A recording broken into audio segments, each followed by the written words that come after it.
आप चाहे किसी भी धर्म से क्यों ना हो, लेकिन एक चीज से रिलेट जरूर करते होंगे, सिद्धियां। हर धर्म में कहीं ना कहीं सिद्धियों के बारे में बात की जाती है। कहीं पर चमत्कार हैं तो कहीं पर ऐसे अनसुलझे रहस्य हैं जिन पर आज का हमारा भौतिक विज्ञान कुछ खास नहीं कह सकता। लेकिन हाँ, हर धर्मों में कहीं ना कहीं इन सब चीजों की बातें की जाती हैं। तो आज हम इस वीडियो में ये जानेंगे कि सिद्धियां क्या होती हैं, सिद्धियां काम कैसे करती हैं और सिद्धियां मिलती कैसे हैं। और ये बात सही है, हमारा भौतिक विज्ञान इन सिद्धियों के बारे में कुछ खास कभी कह भी नहीं पाएगा, वो इसे पकड़ भी नहीं पाएगा, क्योंकि जो भी सिद्धियां या शक्तियां होती हैं वो सूक्ष्म रूप से काम करती हैं। ये हमारे मन की शक्ति से सक्रिय होती हैं। तो हमारा भौतिक विज्ञान तो इसे नहीं पकड़ पाएगा, लेकिन हाँ, हमारा मनोविज्ञान कहीं ना कहीं इस पर काम करता आ रहा है और कुछ चीजों में इसके बारे में कुछ कुछ कह भी पाता है। जैसे कि हमारी इच्छा शक्ति से कई सारी बीमारियों को ठीक भी किया जा रहा है। और आज ना जाने सबकॉन्शियस माइंड के बारे में कितनी सारी वीडियोस आपको यूट्यूब पर मिल जाएंगी, और साथ ही बहुत बड़े बड़े मनोवैज्ञानिकों की कुछ किताबें जो ये दर्शाती हैं कि कहीं ना कहीं हमारा मन यानी हमारे भीतर कुछ ऐसा है जिस पर अगर काम कर लिया जाए तो हम वो चीजें कर सकते हैं जो एक साधारण व्यक्ति या भौतिकवादी व्यक्ति नहीं कर सकता। तो चलिए सबसे पहले समझने की कोशिश करते हैं कि सिद्धियां कब प्राप्त होती हैं। ये कौन सी मनोदशा होती है एक साधक की जो वो ध्यान में जाकर अचीव कर लेता है। तो जब कोई साधक ध्यान करते करते वह ध्यान में गहरा उतरता चला जाता है, वह अपनी चेतना को उस हायर कॉन्शियसनेस के साथ जोड़ देता है, तब वह अपने शरीर और मन पर नियंत्रण पा लेता है। ऐसे में उस साधक को सिद्धियां मिलने के द्वार खुलने लगते हैं। ध्यान में ऐसे बहुत सारे प्रयोग हैं जो लाइफ फोर्स के बारे में है, यानी लाइफ फोर्स हमारी जो श्वास है, जैसे क्रिया योग है। हालांकि आप में से कुछ साधकों ने यह भी बोला है कि क्रिया योग पर डिटेल वीडियो बनाओ, तो चलो उस पर भी काम करते हैं।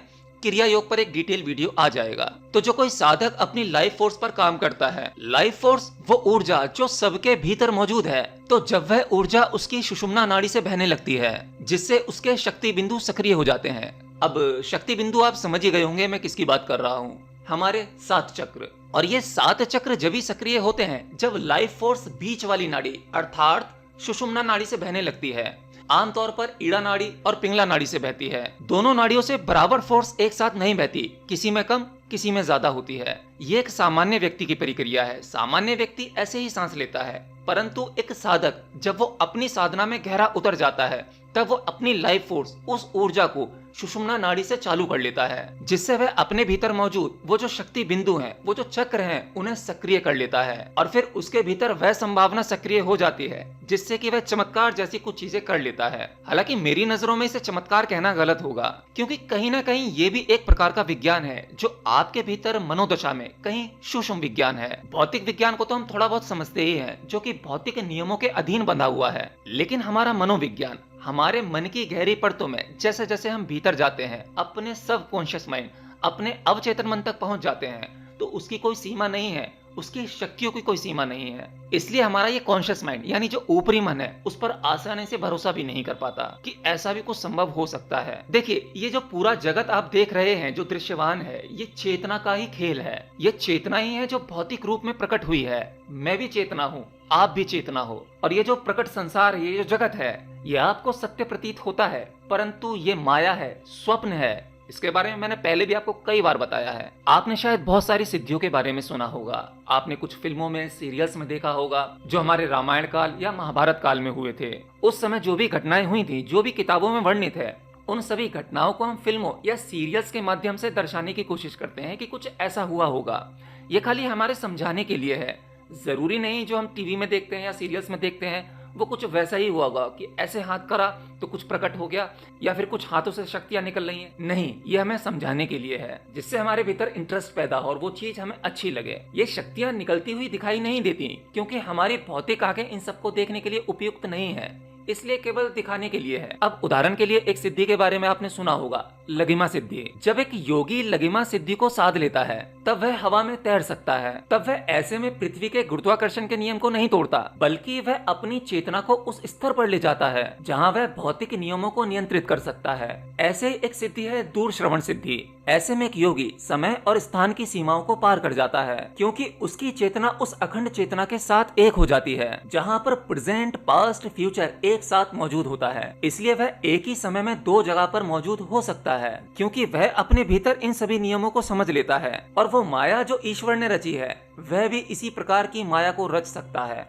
क्योंकि ईश्वर भी नियमों के खिलाफ नहीं जाता। लेकिन हम समझते हैं कि ये फला फला नियम टूट जाएगा, ऐसा करने से ऐसा पॉसिबल है नहीं। इसमें सिर्फ इतना है कि हम उसके विज्ञान को नहीं समझ पाए। सिद्धियों में आप उस विज्ञान को समझ लेते हैं। इसका एक उदाहरण आप ऐसे भी समझ सकते हो। महाभारत में एक जो कैरेक्टर है संजय का, उस कैरेक्टर में आप देखेंगे कि उसके पास में दूरदृष्टि आ गई थी। उस समय वह महाभारत में कुरुक्षेत्र में जो भी कुछ हो रहा था, संजय धृतराष्ट्र को सब कुछ लाइव टेलीकास्ट देखकर बता रहा था। अब ये कैसे संभव है? तो देखो, इसे ऐसे समझो, आमतौर पर भी हमारे दिमाग में कुछ न कुछ विचार चलते रहते हैं। कई बार केवल विचार नहीं होते, उन विचारों के साथ में कुछ दृश्य होते हैं, कुछ फोटोज होते हैं जो अक्सर बहते रहते हैं। वह रैंडमली कुछ भी हो सकते हैं। लेकिन जब एक साधक अपनी पूरी एकाग्रता के साथ और पूरी इच्छा शक्ति के साथ उस चीज को विजुलाइज करना चाहेगा, वो जहां जाकर जो देखना चाहेगा। अब मैंने कहा यहाँ पर एकाग्रता बहुत जरूरी है। हम भौतिक रूप से किसी चीज में एकाग्र नहीं हो पाते, अपनी पढ़ाई एजुकेशन में एकाग्र नहीं हो पाते।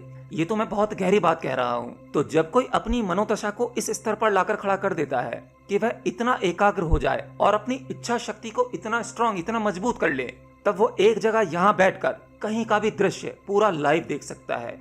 क्योंकि घटना कहीं पर हो रही है, बस हमारी ये वाली आंखें उस दृश्य को देखने के लिए उपयुक्त नहीं है। उसके लिए हमें अपने मन की शक्ति को जगाना होगा, और मन की शक्ति वही एकाग्रता और इच्छा शक्ति से आती है। तो ये भी एक प्रकार की सिद्धि है। परंतु इस पर आज हमारा मनोविज्ञान कुछ कुछ बातें करता है कि हाँ, ऐसा संभव है। जिसमें कि एक नाम है इंगो स्वान, जो अमेरिका का एक व्यक्ति था। वह एक ही जगह पर बैठ के कहीं दूर जगह के दृश्य आराम से देख सकता था। इनफैक्ट वो पृथ्वी पर रहकर चांद पर चला गया। अब चांद पर वह शरीर के साथ नहीं गया, उसने चंद्रमा पर जाकर वहां मौजूद होकर वो सभी दृश्य वहां पर देखे। और ये सारी घटनाएं अमेरिका की CIA में डॉक्यूमेंटेड हैं।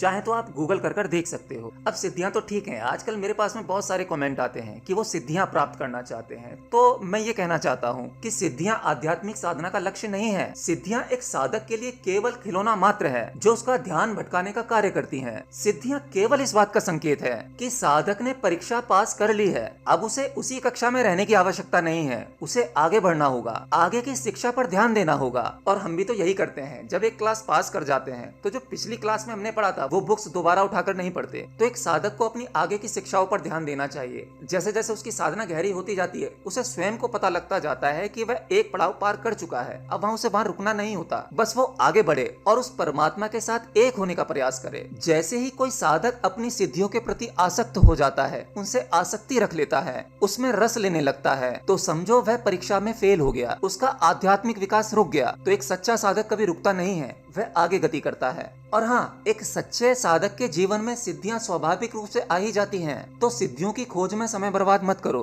केवल ईश्वर को खोजो, स्वयं को खोजो। फिर ये सारी सृष्टि तुम्हारी हो जाएगी। और जब ये सारी सृष्टि तुम्हारी हो जाएगी, तुम स्वयं को कण कण में महसूस कर पाओगे।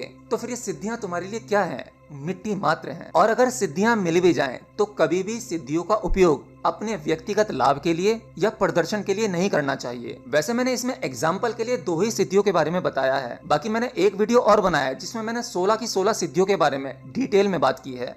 अगर ये वीडियो आपने नहीं देखा तो इस वीडियो को भी देखें, इसका लिंक मैं आपको डिस्क्रिप्शन बॉक्स में दे दूंगा। तो बस आज के इस वीडियो में इतना ही। मिलता हूँ नेक्स्ट वीडियो में, तब तक के लिए जय श्री कृष्ण।